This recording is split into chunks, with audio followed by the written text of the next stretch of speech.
Ó, hoje eu tô feliz, rapaziada. Vocês lembram ontem que eu falei assim?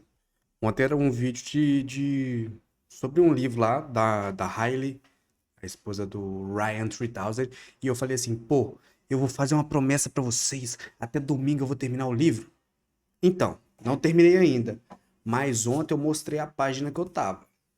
Eu tava na página 83, se eu não me engano, 87, tá? Olha aqui, ó.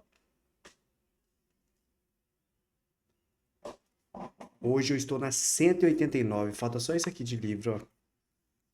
O livro tem 280 páginas. Isso mesmo. Então falta 100 páginas, tá bom? De ontem pra hoje eu li 100 páginas. Eu falei com vocês, rapaz. Eu tenho que me provocar, senão eu não faço nada. Mas enfim, tô muito feliz. Vou terminar esse livro e vou voltar ao meu hábito de leitura. Vou pegar firme lá ele. Let's go. Mais um vídeo sobre leitura. 10 philosophy books banned by the Catholic Church. 10 livros filosóficos banidos pela Igreja Católica. Bora ver? Alex O'Connor. Eu tenho quase certeza que eu já li um livro dele. Alex O'Connor. Livro. Ele tem livro? Não, não possui livro. Então é fake news, gente. Perdão. O nome dele é de escritor, nome de cara brabo. The Index Librorum Prohibitorum, or Index of Prohibited Books, was a list published by the Catholic Church banning certain texts which were too heretical and therefore just too dangerous to read. The first versions of this index appeared in the mid É assim que era no passado, né? Era perigoso para ler. Conhecimento sempre é perigoso, né? 16th century. But the most amazing thing about this index is that it was still publishing well into the second half of the 20th century, only being officially abolished in 1966. This means that Catholics who were alive when the Beatles were releasing albums Esse sotaque é um dos mais difíceis para mim, tá? Sotaque britânico.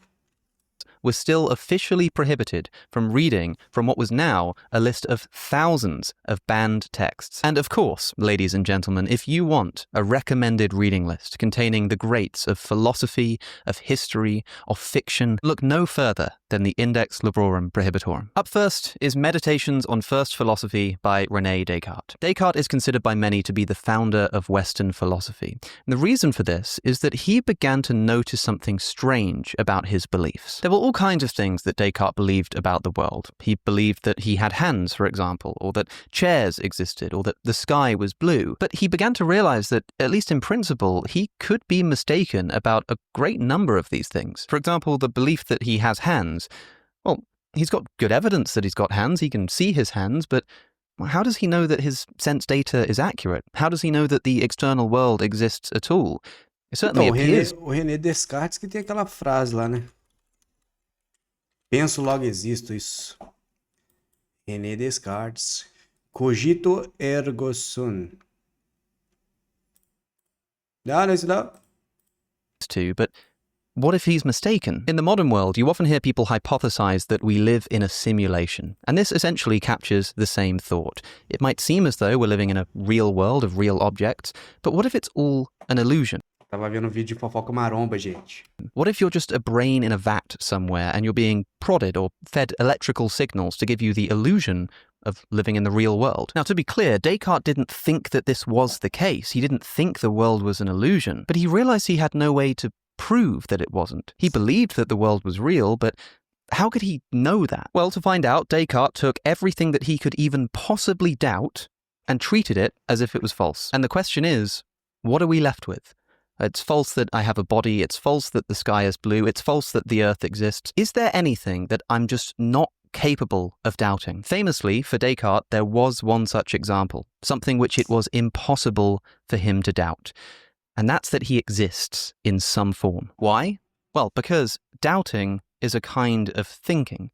And so, as long as you're trying to doubt that you exist, you're doing some kind of thinking. But if you're thinking something, then there must be a you doing the thinking. So the very act of doubting, being a form of thinking, proves the existence of a thinker. And although he didn't word it like this in the Meditations, he previously captured this thought.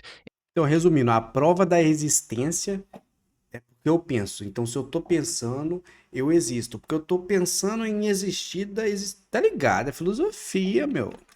In first a French phrase, je pense donc je suis, then in Latin, cogito ergo sum. É a frase que nós falou aí, ó. Usually translate into English as I think, therefore I am. Eu penso, eu sou. Aí no português, né? Penso, logo existo. Meaning, I think, therefore I am. Now, this doesn't mean that I exist as a man with hands and feet and hair and a camera in front of me, but it means that I must exist in some form. Even if I am just a brain in a vat or being fooled in some kind of simulation, there must exist something that I can meaningfully call me that's doing the thinking. I've got a whole video on Descartes' I think, therefore I am. Lots of people have criticized this line of thought, but whether you agree with it or not, Vou marcar pra assistir depois. what's undeniable is that it's one of the most influential phrases and influential thoughts in the history of philosophy. And of course, it was banned by the Catholic Church. Descartes' radical doubt and rationalist philosophy wasn't super friendly to Catholic doctrine, but interestingly, Descartes was a believer in God, and in fact, the very next thing he does in the Meditations is tries to use the same kind of logic that he's just used to prove that he exists, to prove the existence of God. And Descartes' approach was a little bit controversial. He tries to prove the existence Peraí, René Descartes era ateu? of God, but he does this as a means to ground his epistemology. He sort of uses God as this foundational tool upon which he can build a justification for knowing things, but once he's built that foundation, he kind of doesn't really need God anymore. And that's actually why Blaise Pascal, the famous 17th century thinker, wrote in his Pensées that he can never forgive Descartes. He writes, I cannot forgive Descartes. He would gladly have left God out of his whole philosophy, but he could not help making him give one flip to set the world in motion. After that, he had no more use for God. This is followed by a thought that simply reads, Descartes, useless and questionable. Of course, Catholics of Pascal's time wouldn't have known this, because the Pensées was also banned on the index. That's right, my second recommendation is Pascal's Pensées. Pensées just means thoughts. You can think of it as like a diary or a journal that Pascal kept. It's quite aphoristic. It consists in a list of sayings, essentially, that aren't always É tipo diário da existência do Pascal. is entirely connected to each other. It's split into two parts, man without God and man with God, and Pascal is one of the most important religious thinkers in Christian history. Pascal was also, of course, a celebrated mathematician and physicist, and is probably most remembered, I think quite unfortunately, for his famous wager, in which he said that if you're going to bet on theism or atheism, you should bet on theism because you've kind of just got less to lose. That wager is derived from some of the writings in the Pensées, but the Pensées contains all kinds of really interesting nuggets of philosophical wisdom. In fact, one of my most viewed reels and YouTube shorts is me just talking about one of Pascal's ideas. So I've been recommending this for some time, and of course, all of the texts mentioned today will be linked in the description. Now, if I asked you to just think randomly of an idea or a person that's been censored by the Catholic Church at some point in its history, what would come to mind? Perhaps the most famous example of Catholic censorship is against heliocentrism, the idea that the Earth orbits the Sun rather than the other way around. Heliocentrism is usually first attributed to Nicholas Copernicus, who wrote about heliocentrism, but at a time when it certainly was far from proven science. And his seminal text, On the Revolutions of the Heavenly Spheres, was written before there really was an index of banned books that the Catholic Church was publishing. And so at the time of its writing, and even for decades and decades after its publication, it wasn't really an issue for the Catholic Church and didn't make an appearance on the index. However, in the year 1610, a man called Galileo Galilei published a text called Stari Galileu é o astrônomo, né? Messenger, which used some recent observations in astronomy that he'd made to advocate for the Copernican view of the heliocentric solar system. But in 1616, the Catholic... É o cara que descobriu que a Terra não que a gente gira o Sol em torno do Sol assim, né, velho? Não o Sol gira em torno da gente. Foi esse cara que fez isso. Catholic Inquisition officially told Galileo that he was not allowed to write about heliocentrism. Now, it is worth pointing out that although, of course, Galileo was eventually vindicated by history, even in his time, heliocentrism was far from established science, and so the Catholic Church were not out of step with the general scientific consensus in being suspicious of what he was saying. Robin Vos has a wonderful book chronicling the history of the Index called The Index of Prohibited Books, and he puts it well when he says, "Censors working in the 17th century followed what they believed to be the best scientific consensus of their day, and sought to suppress what they considered junk science that could be harmful to society." He points out that while we might condemn their decision today, we have to at least understand the context in which they were working to issue a judgment. It might still very well have been the wrong thing to do, I think that it was, but it's not like this was proven science that the church was proactively trying to suppress. So Galileo was silenced.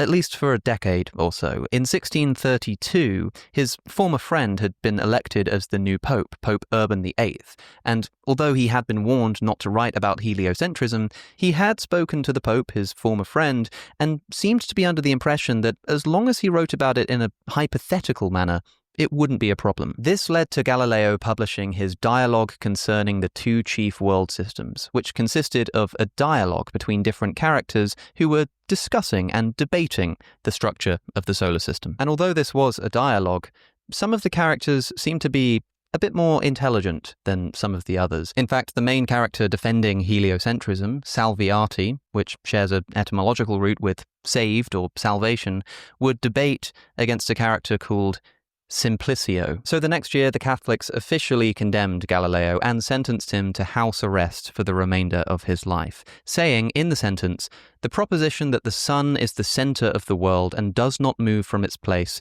is absurd and false philosophically and formally heretical because it is expressly contrary to Holy Scripture." It was also at this point, by the way, that, remember Copernicus's book that no one really cared about? Now it became Holy Scripture é a escritura sagrada? Se foi isso, é isso mesmo, porque, se eu não me engano, a Bíblia fala que era o centro do universo, pá. Mano, sei lá o que eu tô falando. a problem. So it was placed on the index pending corrections, and it could only be taken off again if the text was edited to only speak hypothetically and mathematically about the Earth orbiting the Sun and have any insinuation that it actually orbits the Sun removed. Again, for the time, not an unreasonable thing to think, but it's the confidence with which the Church condemned his views as absurd and false and contrary to religious scripture that has led history to look back with such embarrassment on this incident. In fact, in 1835, Galileo's dialogue was removed from the index as it was beginning to become clear that yeah, the Earth does actually orbit the Sun. Something which, by the way, the Catholic Church did eventually, to its credit, admit that heliocentrism is true and it was a mistake to condemn Galileo. In 1992. It was a slow burner, heliocentrism in the Church, but demorou pouco, hein? Eventually they got there. But today, ladies and gentlemen, I don't just have recommendations for your intellectual diet. I have recommendations for your physical diet too. If you're anything like me, you find it quite difficult to stay on top of your nutrition, especially getting all of the necessary vitamins and minerals and things like that. Especially if I'm short on time because I'm busy or I'm traveling or something. Today's sponsor, Huel, has come to the rescue and with just a complete nutrition, easy as it gets. Let's get back to it. Sem propaganda aqui, meu amigo. It is worth pointing out that authors who found themselves on the index of banned books didn't always receive the same kind of punishment or censorship. And this doesn't just have to do with the kind of text that was being censored, but also when and by whom. There were different versions of prohibition indexes. There was a Roman index and a Spanish index and a French index, and they didn't always agree with each other. But also, these indexes were published over centuries, so the consequences an author might face would depend on when they were writing. So when the 16th century Italian philosopher Giordano Bruno was writing that the universe was probably infinite and that stars might be suns of their own, even maybe with their own planets and potentially having life on those planets, he had his works banned. and was also burned at the stake. Later, the works of Copernicus and Galileo were banned, but Copernicus's work was only banned after he died, and Galileo only ever suffered house arrest. Fast forward to the end of the 18th century, and a Scottish philosopher has written a text which would revolutionize economics and bring new ideas to the table about how it is that nations gain wealth. For 15 years, this book wasn't even known to Catholic inquisitors, but in 1791, a French translation of Eu entendi Inquisições Católicas que ele falou aí. it was found in a Spanish bookshop, and suddenly the Catholics took an interest. This French translation of Adam Smith's Wealth of Nations, now a foundational text in the study of economics, was subsequently condemned by 3 inquisitors, and nearly 100 years later, finally added to the Spanish Index of Prohibited Books. And as again Robin Vos points out in his wonderful book, this initial condemnation of the Wealth of Nations in 1792 didn't prevent a Spanish translation from emerging in 1794. Readers pointed out that the Catholic condemnation had technically only applied to the French translation, so a Spanish translation shouldn't, officially speaking, be a problem. Say what you like about the logic of a move like this, but it does at least demonstrate the waning of the practical power of the Spanish Inquisition by the end of the 18th century. In fact, when the Wealth of Nations was finally officially added to the Spanish Index in 1873, the Spanish Inquisition didn't exist anymore, having disbanded in 1834. So, in adding this next book, The Wealth of Nations by Adam Smith, to our list, I hope to also demonstrate that the kinds of consequences authors could face from Catholic censorship would depend on the time, place, and reason for the censorship. Okay, next we're going to look at another Scottish philosopher, probably more famous than the former. Peraí, o cara cortou o cabelo no meio do vídeo? Cortou, olha que doideira. And that's David Hume. And in this case, I can't really recommend a particular text because all of his works were banned on the index. Hume was famously an empiricist, meaning he thought that all knowledge is Empiricista?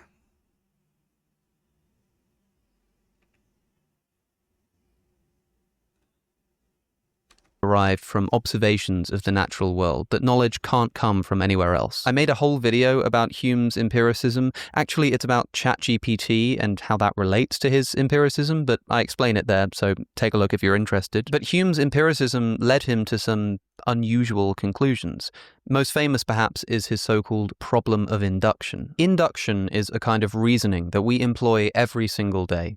It's the kind of reasoning in which a conclusion doesn't necessarily follow from premises, but we draw a conclusion anyway. This is opposed to deductive reasoning, where the conclusion does follow from the premises. So an example of deductive reasoning might be premise 1, all men are mortal. Premise 2, Socrates is a man. Conclusion, Socrates is mortal. An inductive argument might be something like this.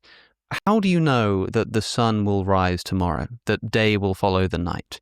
Well, because it happened yesterday, and it happened the day before that, and the day before that, and the day before that, and it seems as though the laws of physics will keep working. That's what's always happened in the past. This doesn't guarantee the conclusion, logically speaking. The conclusion, the sun will rise tomorrow, seems like a reasonable move to make, but it's not actually guaranteed by these premises that it's risen in the past. And this is the nature of induction. It's reasoning from things that we have observed to things that we haven't observed. And most commonly this occurs when we reason from things that happened in the past, like the sun rising in the past, to things that happen in the future, like the sun rising tomorrow. This kind of thinking, this induction, is embedded in so much of what we do. Então, é um estudo de observação, né? Tipo assim, se eu tô vendo aqui, mano, durante... É meio que... Não é estatística, mas é... Meio que prever as coisas. Previsão de dados. Ó, se todo dia tá nascendo sol, é aqui, ó, todo dia. Durante, sei lá, vamos pegar uma data, 30 dias. Durante 30 dias, todo dia tá nascendo sol, todo dia tá nascendo sol. No 31º vai nascer sol. É bem provável. Então é isso. Observação, empiricismo. Do every single day. Not to mention the fact that it's also the basis of the scientific method, for example. But when Hume tries to find a justification for inductive reasoning, he comes up short. Hume believes in induction. He believes that the sun will rise tomorrow and that the laws of physics won't stop working in 5 minutes, and that if I drink a glass of water, it won't suddenly have inexplicably become poisonous to me or something. But when he tries to justify how he can know any of this, he runs into some difficulty. This problem of induction is probably too complicated to get into now, but it leads to this interesting skeptical scenario that we have no way to justify our inductive reasoning. And Hume is also suspicious of the concept of causation. If I roll one billiard ball into another one, the second one will move in the same direction. But why?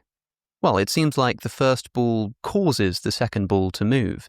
But Hume, being an empiricist, tries to find the basis for this causal connection. He looks in the first ball, there's no causal guarantee. He looks in the second ball, he looks in the air between them, he looks everywhere he can, and he doesn't find any empirical basis for justifying this crucial and fundamental principle of cause and effect. If you're interested in why, then he writes about this in his Inquiry Concerning Human Understanding. He wrote about it before, but in a much lengthier text, so I would probably start there. But Hume also wrote a work called Dialogues Concerning Natural Religion, where he considers various arguments for the existence of God. For example, the argument from design features prominently in the conversation between the three main characters. And Hume has these characters represent different opinions, and it seems like Philo, who's a bit of an empirical skeptic, probably represents Hume's own view. So this text contains criticisms of religious arguments. For example, the universe is compared to a house. A house is complex and seems to be designed, and it does have some kind of intelligent designer. The universe seems similar. It's complex, it's made up of matter, it seems to require a similar kind of designer. But Philo points out that this isn't a great analogy because it's not like you've got the house over here and the universe over here. The house is a part of the universe. It's inside of it, so maybe that's an unfair analogy to draw. And the text basically contains a lot of back and forth on this kind of stuff. But as you can imagine, this doesn't really jibe well with the certainty of Catholic dogma. And so this, along with every other work that David Hume ever wrote, found its way onto the index. Another foundational figure for modern philosophy, at least, is Jeremy Bentham, a name you might recognize as the founder, so to speak, of the school of utilitarianism. Bentham believed that the basis of ethics is in securing the greatest good for the greatest number. And good he identified with utility. And what's the most utile thing for us? Pleasure. So for a utilitarian, the maximization of pleasure and the minimization of suffering is the basis of ethics. Utilitarianism is a popular but controversial idea that has birthed an unholy number of philosophical thought experiments, but relevant here is the fact that this kind of rationalist, mathematical, pleasure-based ethics is not in line with Catholic theology. And so, deontology, or the science Eu tô quietinho nesse vídeo, hein? Tô orgulhoso de mim.